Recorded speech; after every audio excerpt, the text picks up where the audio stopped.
بسم اللہ الرحمن الرحیم۔ السلام علیکم۔ ہم آپ سب کو ایم محمد فیاض چینل پر صحیح بخاری حدیث نمبر 50۔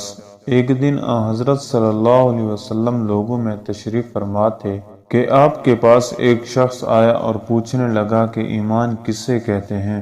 آپ صلی اللہ علیہ وسلم نے فرمایا کہ ایمان یہ ہے کہ تم اللہ تعالیٰ پر اور اس کے فرشتوں پر اور اس اللہ تعالیٰ کی ملاقات کے برحق ہونے پر اور اس کے رسولوں کے برحق ہونے پر اور مرنے کے بعد دوبارہ اٹھنے پر ایمان لاؤ۔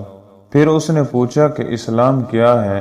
آپ صلی اللہ علیہ وسلم نے پھر جواب دیا کہ اسلام یہ ہے کہ تم خالص اللہ کی عبادت کرو اور اس کے ساتھ کسی کو شریک نہ بناؤ، اور نماز قائم کرو اور فرض زکوٰۃ ادا کرو اور رمضان کے روزے رکھو۔ پھر اس نے احسان کے متعلق پوچھا۔ آپ صلی اللہ علیہ وسلم نے فرمایا، احسان یہ ہے کہ تم اللہ کی عبادت اس طرح کرو گویا تم اسے دیکھ رہے ہو۔ اگر یہ درجہ حاصل نہ ہو تو پھر یہ تو سمجھ لو کہ وہ تم کو دیکھ رہا ہے۔ پھر اس نے پوچھا کہ قیامت کب آئے گی؟ آپ صلی اللہ علیہ وسلم نے فرمایا، اس کے بارے میں جواب دینے والا پوچھنے والے سے کچھ زیادہ نہیں جانتا، البتہ میں تمہیں اس کی نشانیاں بتلا سکتا ہوں۔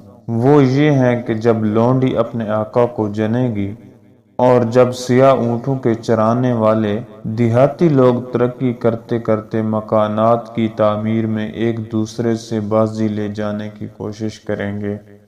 یاد رکھو، قیامت کا علم ان 5 چیزوں میں سے ہے جن کو اللہ کے سوا کوئی نہیں جانتا۔ پھر آپ صلی اللہ علیہ وسلم نے یہ آیت پڑھی۔ ترجمہ کہ اللہ ہی کو قیامت کا علم ہے کہ وہ کب ہوگی۔ پھر وہ پوچھنے والا پیٹھ پھیر کر جانے لگا۔ آپ صلی اللہ علیہ وسلم نے فرمایا کہ اسے بلا کر لاؤ۔ لوگ دوڑ پڑے مگر وہ کہیں نظر نہیں آیا۔ آپ صلی اللہ علیہ وسلم نے فرمایا کہ وہ جبرائیل علیہ السلام تھے جو لوگوں کا ان کا دین سکھانے کے لیے آئے تھے۔ امام ابو عبداللہ بخاری فرماتے ہیں کہ حضرت صلی اللہ علیہ وسلم نے ان تمام باتوں کو ایمان ہی قرار دیا۔